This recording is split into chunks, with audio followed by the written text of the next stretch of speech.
শুরু করছি আজকের গল্প হেমেন্দ্র কুমার রায়ের লেখা কঙ্কাল সারথি। ম্যালেরিয়ার মতন ছ্যাঁচড়া অসুখ পৃথিবীতে আর কিছু আছে কি? এই দেখো না, শখ করে সেদিন ঢাকুরিয়ার লেক দেখতে গিয়েছিলুম সন্ধ্যার একটু আগে। হঠাৎ কাঁপুনি দিয়ে আমার জ্বর এলো। সে কি যে সে জ্বর, যে সে কাঁপুনি! না পারি দাঁড়াতে, না পারি বসতে, একেবারে ঘাসের ওপর পড়লুম শুয়ে। কি শীত রে বাবা! পা থেকে মাথা পর্যন্ত চাদর মুড়ি দিয়ে কাঁপতে কাঁপতে কেমন যেন আচ্ছন্নের মতো হয়ে রইলুম। সেইভাবে কতক্ষণ ছিলুম ভগবান জানেন। তবে একবার চাদরের ভেতর থেকে জুলজুল করে চোখ মেলে উকি মেরে দেখলুম চারিদিকে গাঢ় অন্ধকারের মেলা বসেছে, কোথাও জনমানবের সাড়া নেই। বুকটা ছ্যাঁত করে উঠল। কোথায় বাগবাজারে আমার বাড়ি, আর কোথায় পড়ে আছি আমি একলা। গুন্ডায় গলায় ছুরি বসাতে পারে, সাপে কামড়াতে পারে, বিনা চিকিৎসায় প্রাণ পাখি ফুরুত করে পালিয়েও যেতে পারে। বাড়ির লোক এতক্ষণে হয়তো ভেবেই সারা হচ্ছে, আর তো এখানে থাকা চলে না। যেমন করেই হোক আমাকে আজ বাড়ি যেতে হবে। অনেক কষ্টে উঠে দাঁড়ালুম। গায়ের ভেতর দিয়ে তখনও যেন আগুনের ঝলক ছুটছে। চোখের সামনে দিয়ে যেন রাশি রাশি সর্ষে ফুল নাচতে নাচতে একবার আধার সাগরে ডুবে যাচ্ছে, আর একবার ভেসে ভেসে উঠছে। প্রতিবার পা ফেলি আর মনে হয় এই বুঝি আমি দরম করে পপাত ধরণী তলে হলুম।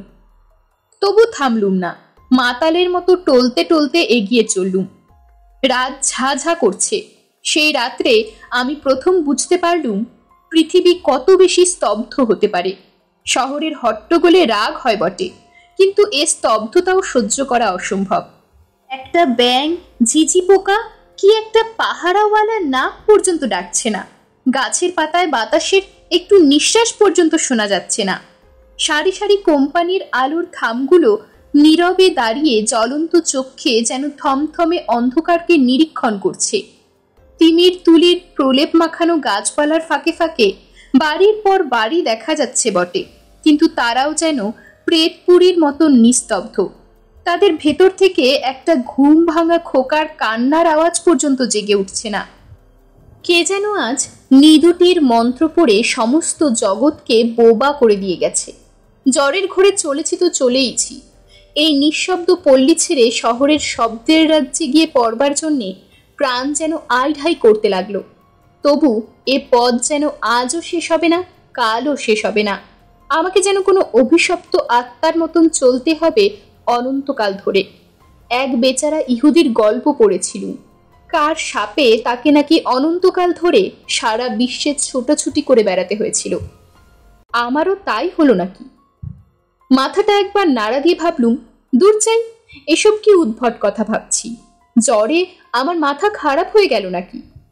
মাঝে মাঝে এক একটা মাঠ যেন এক একটা অন্ধকারের মায়া সরোবর। সেখান দিয়ে যেন অন্ধকারের ঢেউ বইছে। অন্ধকারের স্রোত ছুটে আসছে আমাকে গ্রাস করবার জন্যে। অন্ধকারের তরঙ্গের ভেতরে গাছগুলোকে দেখাচ্ছে যেন বড় বড় দৈত্য দানবের মতো। পথিকের হৃৎপিণ্ড ছিঁড়ে খাবার জন্যে তারা ওত পেতে প্রস্তুত হয়ে আছে। কান্না ভরা কনকনে বাতাস এসে চুপি চুপি যেন আমার কানে কানে বলে যাচ্ছে, ওহে নিঝুম রাতের অজানা মানুষ, এই মৃত্যুপুরীর ভিতর দিয়ে কোথায় চলেছ তুমি? আমার কথা শোনো, ভূত প্রেতেরা একে একে জেগে উঠছে। এই বেলা প্রাণ নিয়ে পালিয়ে যাও, পালিয়ে যাও, যাও গো। আরো খানিক অগ্রসর হয়ে মনে হলো পৃথিবীর সমস্ত শব্দ এসে আমার দুই পায়ের দুই জুতোর ভিতরে আশ্রয় নিয়েছে। প্রত্যেক কবার পা ফেলি আর সেই শব্দগুলো জুতোর ভেতর থেকে চলকে উঠে রাজপথের উপরে আছাড় খেয়ে পড়ে আমাকেই চমকে চমকে তোলে।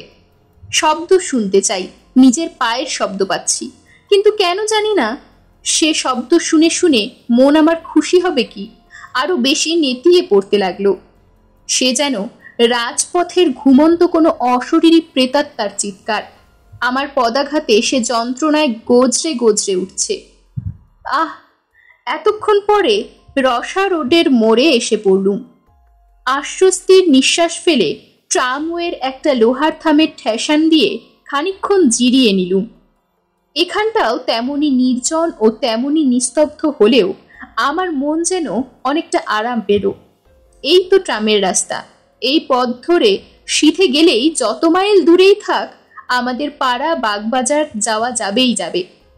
খানিক দূর এগোতে পারলেই লোকজনের সাড়া পাবো নিশ্চয়ই। আর ট্রাম বাস বন্ধ হলেও ট্যাক্সি মেলাও তো অসম্ভব নয়। তখন জ্বরে আমার চোখ ছলছল করছে, কান করছে ভো ভো, আর মাথা ঘুরছে বো বো করে। বারবার ইচ্ছে হতে লাগলো পথের উপরে লম্বা হয়ে শুয়ে পড়বার জন্যে। কেবল বাপ মায়ের বিষণ্ণ মুখের কথা ভেবেই মনের সে ইচ্ছা দমন করলুম অনেক কষ্টে। নিজে নিজেই বললুম, মন তুমি শান্ত হও, এই পথের শেষেই আছে তোমার বাড়ি, তোমার আত্মীয় স্বজন, তোমার নরম তুলতুলে বিছানা। কোনো রকম চক্ষু মুদে এই পথটুকু পার হতে পারলেই ব্যাস, সকল কষ্ট সকল ভাবনার অবসান। হঠাৎ দূর থেকে একটা শব্দ জেগে উঠে চারিদিকে নিস্তব্ধতার মুখে যেন ভাষা দিলে। ঘর ঘর ঘর ঘর করে একটা বাজ ডাকার মতন শব্দ আমার দিকেই এগিয়ে আসছে। তারপরেই শুনলুম ভেপুর আওয়াজ, ভোপ ভোপ। ট্যাক্সি না বাস? আহ্লাদে চাঙ্গা আর সোজা হয়ে দাঁড়িয়ে পথের দিকে তাকিয়ে রইলুম। তারপরেই দেখা গেল নিচে দুটো আর উপরে একটা আলো। তিনটে আলো দেখেই বুঝলুম ট্যাক্সি নয়, বাস আসছে। তাহলে জ্বরের ধমকে আমি ভুল বুঝেছিলুম। বাস যখন চলছে তখন রাত খুব বেশি হয়নি, কিন্তু আশ্চর্য এরই মধ্যে এ অঞ্চলটা এমন ভয়ানক নিস্তব্ধ হয়ে পড়ে। বাবা, আমার কলকাতার গোলমাল বেঁচে থাক, এ অঞ্চলে আবার ভদ্রলোক বাস করে। কিন্তু বাসের আলো অত বেশি জ্বলছে কেন? সামনে সারা পথে সে যেন আগুনের ঢেউ বইয়ে ছুটে আসছে। আর এই নিরালা পথে অত ভেপু বাজাবাড়ি বা দরকার কি? এ অঞ্চলে সন্ধ্যের পরেই ঘুম কাতুরে লোকগুলোর কানে যে তালা ধরে যাবে। ঊর্ধ্বশ্বাসে ছুটতে ছুটতে ধুলোয় ধুলোয় পথ অন্ধকার করে একখানা রাঙা টকটকে মস্ত বড় বাস আমার কাছে এসে হঠাৎ দাঁড়িয়ে পড়ল, এবং সঙ্গে সঙ্গে একজন তীব্র তীক্ষ্ণ স্বরে চেঁচিয়ে উঠল, ধর্মতলা, ওয়েলসলি, শ্যামবাজার। আমি তাড়াতাড়ি বাসে উঠে একখানা গদি মোড়া আসনের উপর গিয়ে ধূপ করে বসে পড়লুম। হোক শ্যামবাজারের বাস, এই স্তব্ধ মরার মুল্লুক থেকে এখন তো সরে পড়ি। শ্যামবাজার থেকে বাগবাজার পায়ে হেঁটে যেতে এমন বিশেষ দেরি লাগবে না। কিন্তু কেন জানি না বাসের ভেতরে ঢুকেই আমার বোধ হলো আমি যেন এক জগৎ ছেড়ে আর এক অচেনা জগতের ভেতরে প্রবেশ করলুম। বাস ছুটছে, তার ভেপু বাজছে। এত বেগে বাস ছুটছে তার জানলাগুলো সব খোলা রয়েছে, অথচ বাহির থেকে বাতাসের একটুখানি ঝলক পর্যন্ত আমার গায়ে লাগছে না। ভারী অবাক হয়ে গেলুম। আমার জ্বর কি এত বেশি উঠেছে যে দেহের অনুভব করবার ক্ষমতাটুকুও আর নেই? পথ তেমনি নির্জন আর নিঃসার, কিন্তু বাতাসও কি আজ ঘুমিয়ে পড়েছে? আমার খালি মনে হতে লাগলো দম বন্ধ হয়ে সারা পৃথিবী আজ মারা পড়েছে, তার কোথাও আর জীবনের লক্ষণ নেই। বেঁচে আছি খালি আমি ও এই বাসের ড্রাইভার আর কন্ডাক্টর। আমরা তিনজন ছাড়া বাসের ভেতরেও আর কোনো আরোহী ছিল না। থাকবেই বা কেন? এত রাতে কার ঘাড়ে ভূত চাপবে যে বাসে চড়ে বেড়াতে বেরোবে? বাসের ভেপু বাজছে আর বাজছে আর বাজছে, কান যে ঝালাপালা হয়ে গেল। কন্ট্রাক্টরের দিকে ফিরে বিরক্ত স্বরে বললুম, ড্রাইভারকে বারণ করে দাও, পথে লোক নেই, তবু এত হর্ন বাজছে কেন? লোকটা শিখ, মস্ত বড় লম্বা দেহ, মস্ত বড় দাড়ি। সে কালা আর বোবার মতো আমার পানে তাকিয়ে রইল। আবার বললুম, শুনছো? হর্ন দিতে বারণ করো। সে তবু জবাব দিলে না, ড্রাইভারকে হর্ন থামাতেও বললে না। লোকটা সত্যি সত্যি কালা ও বোবা নাকি? কিন্তু না, তাই বা হবে কি করে? এই খানিক আগেই তো সে ধর্মতলা, ওয়েলেসলি, শ্যামবাজার বলে চেঁচিয়ে পারামাত করছিল। সে বোধহয় আমার কথার জবাব দিতে চায় না। এরা কি ভেবেছে যে এদের ভেপুর আওয়াজে সারা শহরের ঘুম ভেঙে যাবে, আর তাহলেই সবাই বিছানা থেকে লাফিয়ে পড়ে ছুটে এসে বাসের প্যাসেঞ্জার হয়ে বসবে? কিন্তু শহর জাগাবার কোনো লক্ষণ প্রকাশ পেল না। পথের আশেপাশে লেডি কুকুরগুলো আরাম করে কুণ্ডলি পাকিয়ে শুয়ে শুয়ে ঘুমোচ্ছিল, কিন্তু এই বাসের সাড়া পেয়েই তারা তাড়াতাড়ি উঠে লেজ পেটের তলায় ঢুকিয়ে পালাতে লাগলো। মহাভয়ে কেউ কেউ করে কাঁদতে কাঁদতে। আজকে বাইরের জীবের সাড়া পাওয়া যাচ্ছে কেবল ওই কুকুরগুলোর কাছ থেকে, কিন্তু তারাও দেখা দিয়েই অদৃশ্য হচ্ছে। কুকুরগুলো কেন আমাদের বাস দেখে পালাচ্ছে? মনের ভিতর কেবল এই প্রশ্নই জাগতে লাগলো। কেন? কন্ডাক্টর কেন আমার কথার জবাব দিচ্ছে না? ড্রাইভার কেন ক্রমাগত ভেপু বাজাচ্ছে? কন্ডাক্টরের দিকে ফিরে বললুম, তোমার ভাড়ার পয়সা নাও। সে মস্ত একখানা কালো হাত বাড়ালে। ভাড়া নিয়ে টিকিট নেবার সময় আমার হাতে তার হাতের ছোঁয়া লাগলো। উহ, অমনি মনে হলো কে যেন একখানা তীক্ষ্ণ বরফের ছুরি দিয়ে আমার হাতে খ্যাচ করে খোঁচা মারলে। জ্যান্ত মানুষের হাত এমন ঠান্ডা কনকনে হয়? আশ্চর্য হয়ে তার মুখের পানে তাকালুম। তার লম্বা চুল আর দাড়ি গোফের জঙ্গলে ভরা মুখখানা বাঁশি মরার মতো স্থির। তার চোখের পলকও পড়ছে না, তার চোখ যেন পাথরে গড়া। আমার বুকটা গুড়গুড় করতে লাগলো। আজকের শহরের এই নির্জনতা, পৃথিবীর এই নিস্তব্ধতা, বাতাসের এই অভাব, ভাড়াটে বাসের এই ভেপুর আওয়াজ, কন্ডাক্টরের এই উদাসীন মূর্তি, সমস্তই যেন রহস্যময়, সমস্তই যেন অস্বাভাবিক। কি কুক্ষণেই আজ বাড়ির বাইরে পা দিয়েছি। যতবার ফিরে তাকাই ততবারই কন্ট্রাক্টরের সেই মরার মতো স্থির মুখ আর পলক হারা পাথুরে দৃষ্টি চোখে পড়ে। কেমন একটা অমানসিকভাবে আমার মনটা ছেয়ে গেল। আর সহ্য করতে পারলুম না। সামনের বেঞ্চের উপরে দুই হাতের ভেতরে মাথা রেখে চোখ মুদে আমি চুপ করে বসে রইলুম। ভাবলুম শ্যামবাজারে পৌঁছবার আগে আর মাথা তুলে চাইব না। কিন্তু মাথা তুলতেই হলো, আবার চোখ খুলতেও হলো। আধ ঘন্টারও বেশি সময় কেটে গেছে। গাড়িও না থেমে ক্রমাগত ছুটছে, তবু এখনো শ্যামবাজার এলো না কেন? মুখ তুলে জানলা দিয়ে মুখ বাড়িয়ে আমার আর বিস্ময়ের সীমা রইল না। শ্যামবাজার তো অনেক দূরের কথা, গাড়ি এখনো ভবানীপুরেই আসেনি, অথচ গাড়ি এত বেগে ছুটছে যে পথের দুপাশের বাড়িগুলো তীরের মতন পেছনে সরে সরে যাচ্ছে। এও কি সম্ভব? হতভম্বের মতন মুখ ফিরিয়ে দেখি গাড়ির ভেতরে 10-12 জন লোক বসে রয়েছে। নিজের চোখকেও আমি আর বিশ্বাস করতে পারলুম না। আমি হলপ করে বলতে পারি এতক্ষণের ভেতর গাড়ি একবারও থামেনি। তবু কোত্থেকে এরা এলো? কখন এরা গাড়িতে উঠল? একে একে সকলকার মুখের পানি তাকিয়ে দেখলুম। সব মুখই মরার মতন স্থির, নির্বিকার। সব চোখের পাথুরে দৃষ্টি আড়ষ্ট হয়ে আছে। কে যেন শ্মশান থেকে কয়েকটা মৃতদেহ তুলে নিয়ে এসে বেঞ্চের উপরে সারি সারি বসিয়ে দিয়ে গেছে। তাদের ভেতরে বাঙালি আছে, খোট্টা আছে, সাহেবও আছে, কিন্তু তারা সবাই চেয়ে আছে আমার দিকেই। সে চাউনিতে কোনো ভাবের আমেজ নেই।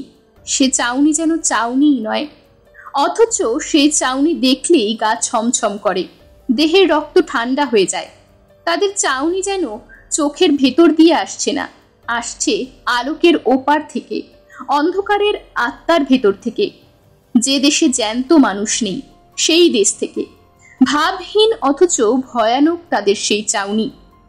আর এক আশ্চর্য ব্যাপার এই যে গাড়ির ঝাঁকুনিতেও তাদের কারোর দেহ একটুও নড়ছে না।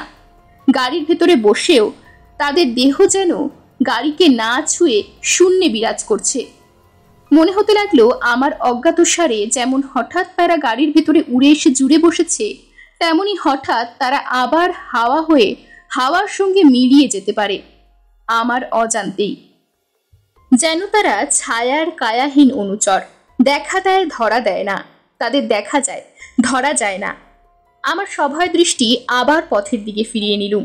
গাড়ি তেমনি হেঁচকি তোলা আওয়াজের মতো ভেপুর শব্দ করতে করতে তীর বেগে ছুটেছে, কিন্তু তখনও ভবানীপুর আসেনি। আমি শ্যামবাজার না সোজা জমালয়ের দিকে চলেছি?